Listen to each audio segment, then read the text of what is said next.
ஐந்து பேர் அறிவும் கண்களே கொள்ள அளப்பரும் கரணங்கள் நான்கும் சிந்தையேயாக குணம் ஒரு மூன்றும் திருத்து சாத்துவிகமே யாக இந்த வாழ்ஷடையானாடும் ஆனந்த எல்லையில் தனிப்பெரும் கூத்தின் வந்த பேரின்ப வெள்ளத்துள் திளைத்து மாறிலா மகிழ்ச்சியில் மலர்ந்தார்.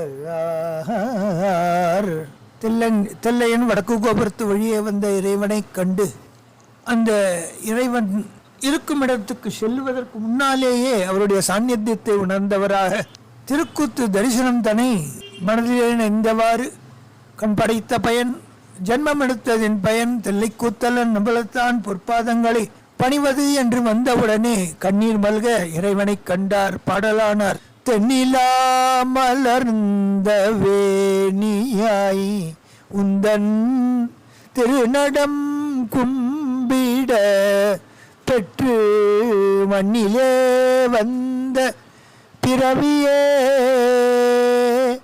எனக்கு வாலிதாம் இன்பமாம் என்று கண்ணிலார்ந்த அறிவினீஸ்வரிய கைமலருச்சி மேல் குவித்து பண்ணினால் நீடி அறிவரும் பதிகம் பாடினார் பரவினார் பணிந்தார் என்று அவருடைய நிலையை பெரிய புராணம் விஸ்தாரமாக கூறிச் செல்கின்றது. தோழமையை நமக்கு தந்தனன் என்று அவரே எடுத்து கூறுகின்றார். ஆரூருக்கு நம்பால் வருக என்று தில்லையிலும், தில்லையில் இருந்த பொழுது ஆரூரிலிருந்து தில்லைக்கு வருமாறு ஒரு வேட்கையை தந்ததும், நின் வேட்கை தீர வாழி மண்வேல் விளையாடுவாய் என்று ஆசி புரிந்ததும், தில்லையிலே கூத்தனின் திருநடம் தரிசனம் பெற்று ஆரூரா நம்பார் நீ ஆரூருக்கு வருக என்று ஆணையிட நம்பியார் தில்லையிலிருந்து புறப்பட்டு தொல்லிட கடையை தாண்டி சீர்காழிப்பதியை கண்டார். ஞானசம்பந்த பெருமான் அவதாரம் செய்த திருத்தலம். அதனால் திருமுலைப்பால் ஊட்டிய உமையம்மை உடனாய சீர்காழி அப்பன் சட்டநாத சுவாமி அமுதுண்ட பாலகனாக அவர் இருக்க அவர் திருவாய் அமுதத்தை அவர் பருகினார். அப்பொழுது அந்த ஊரின் எல்லையே மிஞ்சி அஞ்சி அதை மிதிப்பதற்கும் தயங்கினார். ஆனால் பிரம்மபுரம் இறைவனை ஊரின் வெளியிலிருந்தே தான் பாடி மகிழ்கின்றார். அங்கிருந்து பல்வேறு சிவத்தலங்களை அவர் தரிசித்தவாரம் சென்றார். சிவஸ்தல யாத்திரை செய்ய விரும்பினார். திருநள்ளாறு, திருக்கடவூர் வீரட்டம், திருக்கடவூர் மயானம், திருவலம்புரம், திருச்சாய்க்காடு, திருவெண்காடு, திருநனிப்பள்ளி இவ்விடங்களையெல்லாம் தரிசித்து கொண்டு நனிப்பள்ளியிலே வெகு காலம் தங்கியிருந்தார். நனிப்பள்ளியை தரிசனம் செய்து கொண்டு வைத்தீஸ்வரன் கோவில் இறைவனையும் தரிசித்தார். அங்கிருந்து அடுத்துள்ள திருப்பங்கூர் என்கின்ற திருத்தலத்தை வந்து அடைகின்றார். சிவலோகநாதர் உடனாய சொக்கநாயகி கணபதி தீர்த்தத்தின் கரையிலே, தேவேந்திர தீர்த்தத்தின் கரையிலே புங்க பரமேஸ்வரபக்ஷமாக கொண்டு அருளாட்சி பண்ணுகின்ற திருத்தலம். இக்கோவிலுக்கு சுந்தர பெருந்தகையார் வருகின்றார். இந்நாட்டிலே பஞ்சம், பெரும் பஞ்சம் நிலவியது. ராஜேந்திர சோழன் எல்லா சிவாலயங்களையும் பூஜை செய்ய வேண்டும் என்று ஆணையிட்டான். அவன் கனவிலே இறைவன் தோன்றி திருப்பங்கூர் சிவலோகநாதரை வழிபடின் மழையுண்டாகும் என்று அருள, அவ்வாறே மன்னனும் அங்கு வந்து சுவாமியை வழிபட்டான். யாதிர்ச்சிகமாக சுந்தரரும் அங்கு வந்தார். அரசன் அவரை வணங்கி சந்நிதியிலே பாடி மழை பெய்விக்குமாறு பிரார்த்தித்தான். சுந்தரர் கூறினார், என் பாட்டுக்கு இறைவன் செவி செய்ப்பான், என் பிரார்த்தனைக்கும் செவி செய்ப்பான். ஆனால் சுவாமிக்கு பன்னீர் வேலி நிலமளிக்குமாறு மன்னனுக்கு கட்டளையிட்டார். ஆகட்டும் என்றான் அரசன். அவ்வாறே அவர் பாடலானார். அந்த நாளன் உன் அடைக்கலம் பூகுத அவனை காப்பது காரணமாக வந்த காலன் தன் ஆருயிரதனை வவ்வினாய் குந்தன் வன்மை கண்டடியேன் எந்த நீயன நமன்றனர் நலியின் இவன் மற்றென்னடியான விளக்கும் சிந்தையால் வந்துன் திருவடி அழிந்தேன் செம்பொழில் பூங்கூர் உளானே என்று பாடினார். பெரும் மழை வந்தது. பெரும் மழை வந்து அது திருப்பூங்கூர் ஆலயமே மூழ்கும் அளவுக்கு விடாது மழை பெய்தது. என் செய்வது என்று தெரியாமல் அரசனும் திகைக்கின்றான். சுந்தரர் செழித்த வண்ணம் இருக்கின்றார். அவர் இறைவன் செய்யும் லீலையை புரிந்து கொண்டார். வெள்ளம் பெருக்கெடுத்து ஓடி மழை கோவிலுக்குள் நுழைந்துவிடும் ஒரு நிலையிலே அதை நிறுத்தாவிடில் பெரும் சேதம் உண்டாகுமே என்று எண்ணி மீண்டும் சுந்தரரை பார்த்து இதை நிறுத்துமாறு பாடியுள்ள வேண்டும் என்று பிரார்த்திக்க, அவர் மேலும் பன்னீர் வேலி நிலம் தா என்றவுடனே அவரும் அவ்வாறே பாடலானார். காரணம், இவ்விடத்திலே இறைவன் அடியார் ஆகிய சுந்தரமூர்த்தி பெருமான் அவன் இவருக்கு தோழனானபடியாலே அவர் சொன்னபடியெல்லாம் தான் செய்தார் என்பது இங்கே நாம் காண கிடைக்கின்றது. கம்பன் மால்களிற்றின் நுனியானை காமர் காய்ந்ததோர் கண்ணுடையானை செம்பொனேயொக்கு திருவுருவானை செழும் பொழில் இருப்பூங்கூர் உளானை உம்பராளியை உமையவள் கோணை உடன் வந்தொண்டன் உள்ளத்தாலுகந்து அன்பினார் சொன்ன அருந்தமழைந்தோடைந்தும் வல்லவர் அருவினர் இளரே என்று பாட அடுத்த கணம் மழை நின்றது. மழை வெள்ளம் வெள்ள வெள்ள விலகியது. சூரியனும் வெளிப்பட்டான். சுந்தரபால் கொண்ட பெரும் கோப்பற்றிற்கு தான் இத்தலம் வந்து தங்கியிருந்து விரண்மீண்ட நாயனார் வழிபட்ட சிறப்புடைய திருத்தலம். இத்திருத்தலத்தில் இவ்வாறு தான் பெற்ற அந்த நிலங்களை இறைவனுக்கே அர்ப்பணிக்க வேண்டும் என்று எண்ணினார். அதை விற்று பொற்காசாக சுந்தரமூர்த்தி சுவாமிகள் தான் வசந்தோற்சவத்திற்காக அதை பொன்னாக மாற்றிச் சென்றான் என்று வரலாறு கூறுகின்றது. திருப்பூங்கூரில் இருந்து வைத்தீஸ்வரன் கோவில், திருக்கோலக்கா என்ற ஸ்தலங்களை எல்லாம் பதிகம்பாடி சீர்காழி எல்லை வந்தார். அங்கிருந்து திருக்குறுக்காவூர் வெள்ளடை நாதனை தரிசிக்க எண்ணினார். திருக்குறுகாவூர் தனியிலே நிலோத்பல விஷாலாட்சி காவியங்கண்ணி உடனாய ஸ்வேத ரிஷபேஸ்வரர் வெள்ளிடை நாதர் அருளாட்சி பண்ணுகின்ற திருத்தலம் சோழ வடகரித்தாலம். குறுகாவூர் என்பது ஊரின் பெயர். கோவில் வெள்ளடையாகும். பசியோடு இருந்தார் சுந்தரமூர்த்தி சுவாமிகள். அவர் இக்கோவில் வழியாக செல்லும் பொழுது எல்லையிலே அமர்ந்து கொண்டு பசியினாலும் பெரும் பசியினாலும் தாகத்தினாலும் வருந்துதலை அறிந்தார் இறைவர். தண்ணீரும் புதிசோறும் கொண்டு வந்தார். வெயிலே வெப்பத்தை தணிக்கும் பொருட்டு அருகிலே ஒரு தண்ணீர் பந்தலை உண்டாக்கி அங்கே பிராமண வேடம் கொண்டு சுந்தரமூர்த்தி நாயனாரை எதிர்பார்த்து கொண்டு அமர்ந்திருந்தார். அனுஷ்டானம் செய்பவர் போல் காணப்பட்டார். சுந்தரமூர்த்தி சுவாமிகள் பெரும் திரளாக வந்திருந்த திருத்தொண்டர்களிடம் அவ்விடத்திலே வந்து அந்த வெயிலின் வெப்பத்தை தரிக்கக்கூடிய அந்த தண்ணீர் பந்தலிலே போய் அமர்ந்தார். பிராமணர் சமீபத்திலே தானும் அமர்ந்து கொண்டு பஞ்சாட்சத்தை சொல்லிய வண்ணம் இருந்தார். பிராமணர் மெல்ல கண்ணை வழித்தார். சிவனடியாரே, மிகவும் பசியாக இருக்கின்றீர் போரும். இந்த பொதிச்சோரை உண்டு இதோ அருகில் இருக்கின்ற இத்தண்ணீரை குடித்து இளைப்பாரும் என்று சொன்னார். சுந்தரமூர்த்தி சுவாமிகளோ பசியினால் காது பஞ்சடைந்து நிலை தெரியாது இருக்க, முதலில் இது இருக்கும் புதிசோர் அனைத்தும் நம் அடியார்களுக்கு கொடுப்போம் என்று அனைவரையும் அழைத்து தன் கையினாலேயே அள்ள அள்ள குறையாத ஒரு பெரும் பொதியாக இருக்க வியந்தார் சுந்தரமூர்த்தி சுவாமிகள். கடைசியிலே தன்னை விட்டு அனைவரும் போஜனம் செய்து விட்டார்கள், ஜலபானம் செய்து விட்டார்கள் என்ற அடியார்கள் கூற, அப்பொழுது கடைசி ஒரு கவளம் அன்னத்தை தான் உண்டார். அருகில் இருந்த அந்த திருச்சுனையிலே சென்று நீரை அருந்த அது இளநீர் போல் இனித்தது. பசியும் அடங்கிற்று, தாகமும் அடங்கிற்று.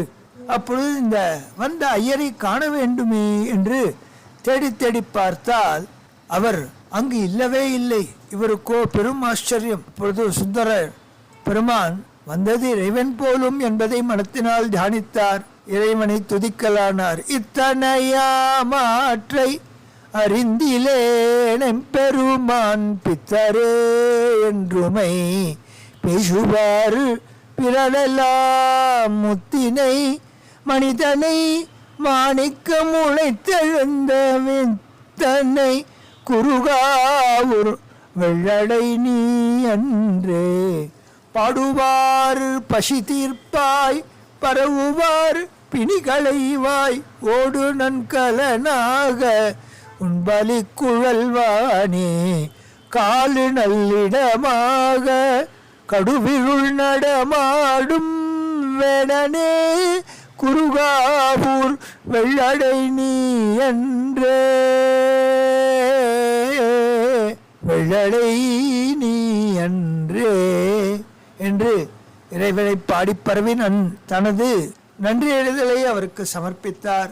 வெகு நாட்களுக்கு பிறகு நாவலூரை அடைந்து ஊர் மக்களோடு சில நாள் இருந்துவிட்டு அங்கிருந்து தொண்டை மண்டலத்தில் இருக்கின்ற பல்வேறு திருத்தலங்களை தரிசிக்க வேண்டும் என்று பேர் அவாவோடு திருக்கழுக்குன்றம் சென்றார். சுவாமி தரிசனம் செய்தார். திருப்பதிகம் பாடினார். அங்கிருந்து அருகிலே உற்ற திருக்கச்சூர் என்ற ஆலக்கோவிலிலே வந்து பிரவேசித்தார் நாயனார். கச்சூர் என்கின்ற சிவஸ்தலம் ஆலக்கோவிலாகும். மருந்தீஸ்வர் விருந்திட்ட ஈஸ்வரர் அஞ்சனாட்சி அம்மை உடனாய அருளாட்சி பண்ணுகின்ற திருத்தலம். ஆமை தீர்த்தமுடையது. ஆலமரமே ஸ்தலவக்ஷம். இங்கு 2 கோவில்கள் உள்ளன. இறைவன் தியாகேஸ்வர் அமுத தியாகேஸ்வர் என்றும், மலை மீது இருக்கின்றவர் மருந்தீஸ்வர் என்றும், புற்றிடங்கொண்ட நாதர் என்றும், இருள்நீக்கி அம்பாள் உடனாய அருளாட்சி பண்ணுகின்ற திருத்தலம். இவ்விடத்தே வந்து சுந்தரர் கோவிலுக்கு வெளியே அந்த கோவில் சுவற்றிலே சாய்ந்து கொண்டு பசியின் வட்டத்தாலே தன் நிலை மறந்தபடி இருந்தார். அப்பொழுது இறைவனை கொண்டாடி மகிழ்கின்றார். இறைவனோ அவருக்காக தான் வயோதிக விருத்தராக அந்த அக்ரஹாரத்திலே சென்று அனைவரிடமும் பிக்ஷை ஏற்று அந்த பிக்ஷையை கொணர்ந்து அவரிடம் தந்து அவருடைய பசிப்பிணியை போக்கினார் என்று சரித்திரம். இதை ஆழ்ந்த தியானத்தின் நிலையிலே அவர் அறிந்தார், பாடலானார். முதுவாய் ஓரி கதற முது காட்ட எரி கொண்டாடல் முயல்வானே மதுவார் கொன்றை புதுவி சூடும் மலையான் மகள் தன் மணவாள கதுவாய் தலையில் பலி நீ கொள்ள கண்டால் அடியார் கவலாரே அதுவா ஆமாரிதுவோ கச்சூர் ஆல கோயில் அம்மானே ஆல கோயில் அம்மானே.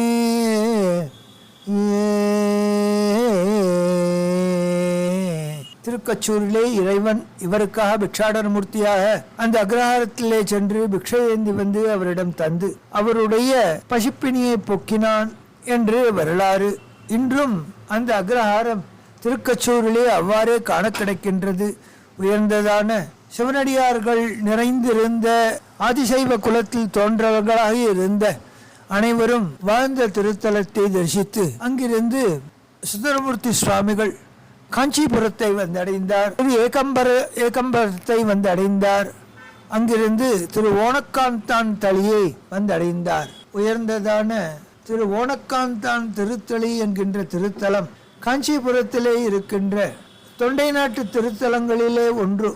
இங்கு இறைவன் ஓணேஸ்வரர், காந்தேஸ்வரர், ஜலந்தரேஸ்வரர் என்றும் மாமரமே செலவக்ஷமாக கொண்டு ஓணன் காந்தன் என்கின்ற 2 அசுர சேனாதிபதிகள் வந்து வழிபட்ட திருத்தலம், ஜலந்தரன் வழிபட்ட திருத்தலம், வானாசுரனுடைய சேனாதிபதிகள் வழிபட்டதினாலே ஓணக்காந்தன் தளி என்று ஊருக்கு பெயர் ஏற்பட்டது. ஓணேஸ்வரர், காந்தேஸ்வரர் என்று 2 சிவலிங்க திருமேனிகளை அவர்களே நிறுவி பூஜித்து இறைவன் அருளை பெற்றனர் என்று சரித்திரம். இங்கு வந்தார் சுந்தர பெருந்தகையார். வயிறுதாரி பிள்ளையார் சன்னியாந்தி உள்ள இத்திடத்திலே இறைவனிடம் அருமைத்திடம் பேசி பாடலானார். நெய்யும் பாலும் தயிரும் கொண்டு நித்தல் போஷனை செய்யலுற்றார் கையில் ஒன்றங்கானமில்லை கழலடி தொழுது உய்யின் அல்லால் ஐவர் கொண்டிங்காட்ட ஆடி ஆழ்குழிப்பட்டழிந்து வேணுக்கு உய்யுமாறு ஒன்றருளி செய் ஓணகாந்தன் தளி உளீரே ஓணகாந்தன் தளி உளீரே என்று இறைவனை பாடி பரவ இவ்விடத்திலே இறைவன் பக்கத்தில் உள்ள ஒரு புளிய மரத்திலே சென்று ஒளிந்து கொண்டதாகவும் அதை அறிந்தார் சுந்தரர். அந்த நாம் முதல் 4 பாடல்களை மூலஸ்தானத்திலே பாடிவிட்டார். பின்னர் அந்த புளிமரத்தை அடைந்து அங்கு இருக்கின்ற இறைவனை மேற்கொண்டு பாடலானார். கூடிக்கொண்ட தொண்டர் தங்கள் கொண்ட பாணி குறை படாமே அடிப்பாடி அழுது நெக்கு அங்கன்பு உடையவர்க்கு இன்பம் ஓரி தேடி தேடி திரிந்தெய்தலாலும் சித்தமென்பால் வைக்க மாட்டீர் ஓடி போகி பற்றும் தாளீர் ஓணகாந்தன் தளி உள்ளீரே என்று அவர் அந்த 5வது படிக்கட்டிலிருந்து அங்கு சென்று புளிய மரத்திலே ஒளிந்து கொண்டிருக்கின்ற இறைவனை கண்டு பாடிட அப்புளிய மரத்து காய்களையே பொன்காய்களாக உதிருமாறு உதிர்க்க சுந்தரர் அவற்றை பெற்றார் என்று உயர்ந்ததான திருத்தலத்திலே இறைவன் செய்த லீலையை நாம் காண்கின்றோம். இவ்வாறு இறைவனுக்கும் இறை அடியார்களுக்கும் அன்னமிட்டு அன்னம் பரிபாலி அவ்வாறு அவர் மெய்யன்போடு அநேக தங்காவதம் சென்று அடைந்தார். திருமேற்றலியை தரிசித்தார். பனங்காட்டூர், திருமார்பேறு, திருவல்லம் முதலான திருத்தலங்களை எல்லாம் தரிசித்து கொண்டு திருக்காலத்தி மலையை வந்து அடைந்தார். இறைவனை கண்டார். தன் மயமிழந்து திருத்தொண்டர்களிடம் கூறி அங்கேயே சில நாட்கள் தங்கியிருந்தார். உத்தரபூமியிலே இருக்கின்ற திருப்பருப்பதம், திருக்கேதாரம் முதலான சிவஸ்தலங்களை அங்கிருந்தே தரிசித்தவாறு பாடினார் என்று சரித்திரம். தமிழகம் திருக்காலத்தி பர்யந்தம் வியாபித்திருந்தது. ஸ்ரீ காளஸ்திநாதர், குடுமித்தேவர், ஞானப்பிரசுனாம்பிகை உடனாய, ஞானப்பொங்கோதை உடனாய, ஞானாம்பிகை உடனாய அருளாட்சி பண்ணுகின்ற திருத்தலம் ஆலமரம், மகிழமரம் இவை ஸ்தல விருட்சங்கள். உயர்ந்ததான சுவர்ணமுகி பொன்முகலி ஆறு ஓடுகின்ற திருத்தலம். இங்கு முன்பொரு காலத்திலே ஆதிசேடனுக்கும் வாயுவுக்கும் ஏற்பட்ட போட்டியிலே, பலப்போட்டியிலே கைலையிலிருந்து பல சிகரங்கள் பெயர்ந்தெடுத்து வந்தவற்றுள் ஒன்றுதான் திருக்காலத்தி திருத்தலம். ஸ்ரீகாலம், அத்தி, சிலந்தி, பாம்பு, யானை ஆகிய 3ம் வழிபட்டு பெயர் பெற்ற திருத்தலம். இங்கு வந்து அகத்தியர் விநாயகரை வழிபடாமல் போக பொன்முகலி ஆறு நீரென்று வற்றியதாம். அகத்தியர் தவறுணர்ந்து பாதாளத்திலே விநாயக பிரதிஷ்டை செய்து அருள் பெற்றான் என்ற ஸ்தல விநாயகர் வரலாறு இங்கு காண கிடைக்கின்றது. அர்ஜுனன் தன் தீர்த்த யாத்திரையிலே இங்கு வந்து இறைவனை வழிபட்டு பரத்வாஜ மகர்ஷி அவரையும் வண்டு வணங்கி ஆசீர்வாதம் பெற்றான். திருமஞ்சன கோபுரம் எனப்படும் கோபுரத்திலிருந்து பார்த்தால் நேரே பொன்முகலி ஆறு தெரியும். அந்த ஆற்றுக்கு செல்வதற்கான படிக்கட்டுகள் இதன் வழியாக தான் திண்ணனார் எனும் கண்ணப்பர் பொன்முகலி நீரை தன் வாயிலே எடுத்துக்கொண்டு தலையிலே வழியெல்லாம் கிடைக்கும் பில்வங்களையெல்லாம் பறித்து தன் தலை மீது சூடிக்கொண்டு அவருக்கு உணவாக சில மிருகங்களை வேட்டையாடி அவற்றின் சுவையை சரிபார்த்து இறைவனுக்கு வெகுகாலம் இவ்வாறு தனித்து காட்டிலே இருக்கின்ற குடுமித்தேவருக்கு பூஜை செய்த வண்ணம் இருந்தார் என்று திருக்காலத்தி அப்பர் அவரை 64 நான்மார்களுள் ஒருவாக ஏற்றுக்கொண்டார். அவ்வாறு இங்கு பொங்குதை உடனாய திருக்காலத்தி அப்பரை தரிசித்தார் சுந்தர பெருந்தகையார். இறைவனை கொண்டாடி வருகின்றார். சென்றாடும் விடையாய் சிவனே என் செழும் சுடரே, வண்டாரும் குழலாமுமை பாகம் மகிழ்ந்தவனே, கண்டார் காதலிக்கும் கணநாதனெங்காலத்தியாய், அண்டா உன்னையல்லாய் அறிந்தேட்ட மாட்டேனே.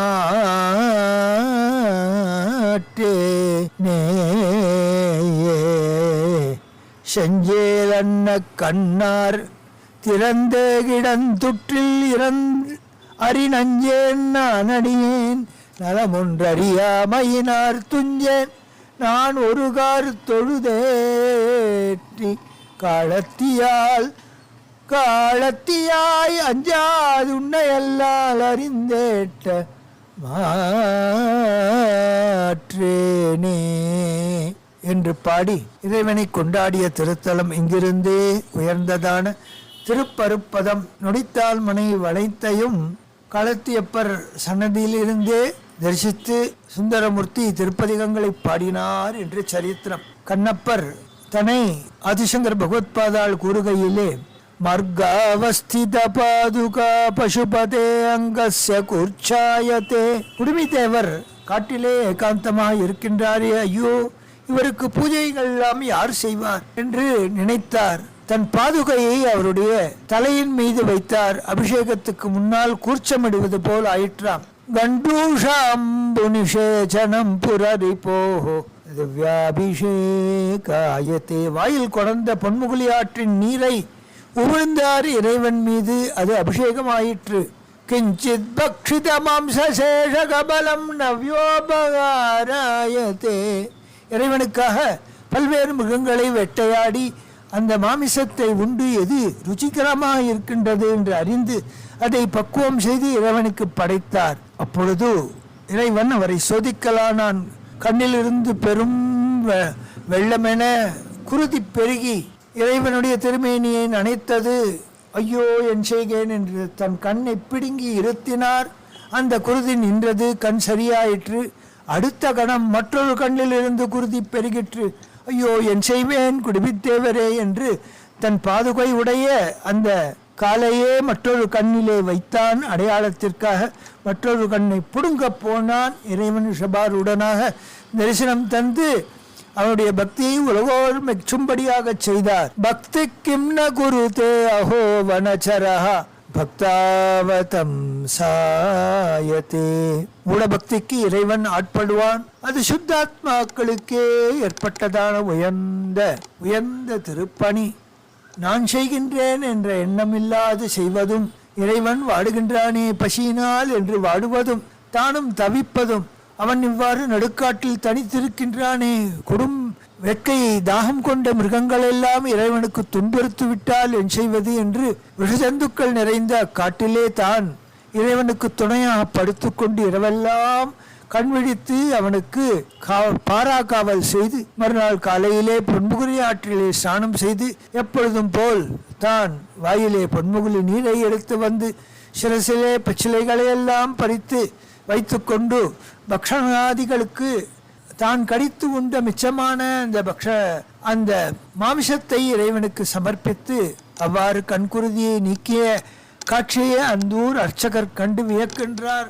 உலகோர் எல்லாரும் இவர் பெருமை உணருமாறு தண்டோரா போட்டு சொல்ல அனைவரும் கண்ணப்பரை கொண்டாட இறைவன் கண்ணப்பரை 63 நாயன்மார்களுள் ஒருவராக உயர்த்தி காட்டினார் என்ற வரலாறை சுந்தரர் தன் பாட்டிலே அமைத்து பாடுகின்றார். அஹோ வனச்சரஹா அஹோ பக்திக்கும் நகுருத்தே அஹோ வனச்சரஹா பக்தாவதம் சாயத்தே என்று பகவத்பாதாளும் இக்குடுமிநாதரை தரிசித்த பயனாக பாடி மகிழ்கின்றார். இந்த ஊரிலே உயர்ந்ததான தூஜடி என்கின்ற ஒரு பக்தர் இருந்தார். அவர் காளஹஸ்தீஷ சதகம் பண்ணி இறைவனுக்கு 100 பாடல்களினார் இவ்வாறு இறைவனுடைய பெருமையை உலகோர் அறிய செய்தார் என்று வெகு காலம் அங்கேயே தங்கியிருந்த திருக்காலத்தி மலை கண்ணப்பரை தரிசித்து பின்னர் ஞானப்பூங்கோதை உரைகின்ற காளஹஸ்தீஸ்வரையும் தரிசித்து அங்கிருந்தே திருப்பருப்பதம் திருக்கேதாரமலை முதலான உத்தர பாகத்திலே இருக்கின்ற க்ஷேத்திரங்களையெல்லாம் ஸ்மரித்து திருப்பதிகம் பாடி அவ்விடத்தை நீக்கி சமுத்திர தீரத்திலே இருக்கின்ற திரு ஒற்றியூர் என்ற திருத்தலத்தை நாம் காண வேண்டும் என்ற பெரும் அவாவினாலே அங்கிருந்து நடைப்பயணத்தை துவங்கினார் சுந்தரர். இந்த உயர்ந்ததான திருவொற்றியூர் லீலைகளை அடுத்த பாகத்திலே காண்போம். திருச்சிற்றம்.